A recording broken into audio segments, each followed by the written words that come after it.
Here we have the Cadillac of the side. North American P-51D Mustang.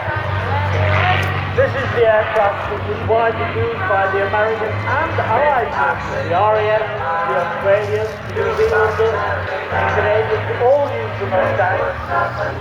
Different from the point of view that the Mustang had laminar blow wings. It had especially when large radios that could be behind the cockpit. It was the aircraft had the range.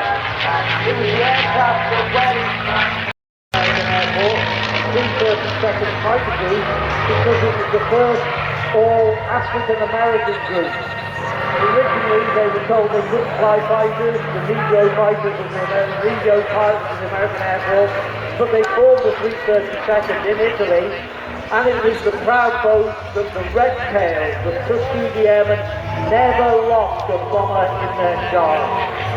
So was their reputation. This Mustang flew with the Tuskegee Airmen, but today it seems to stay in the market of Jumpin Jacques.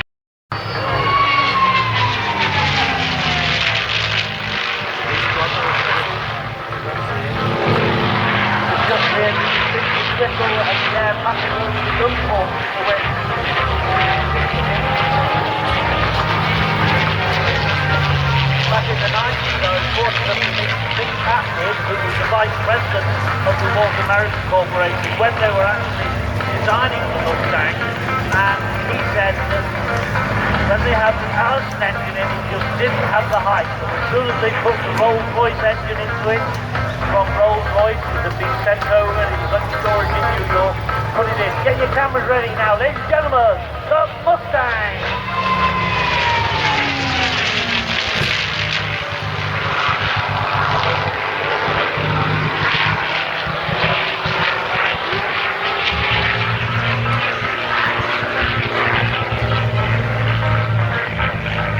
Yes, as the aircraft was re-equipped with the Mustang, Packard burning, all of a sudden it became an aircraft that had legs, it had height, it became a good combat fighter. It's even accepted that Mustang actually was the first Allied fighters to shoot down a German jet, an Mi-232 over northern Italy.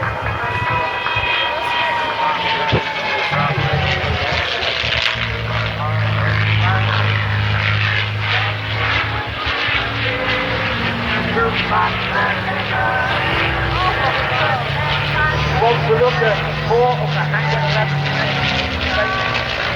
Northfield, it's all in London. You can look at their videos and website, www.hangar11.com. Make one go later,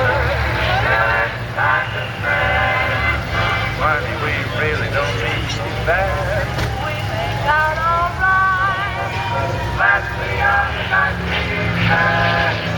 Cameras ready. Start the lift down. Lovely camera master.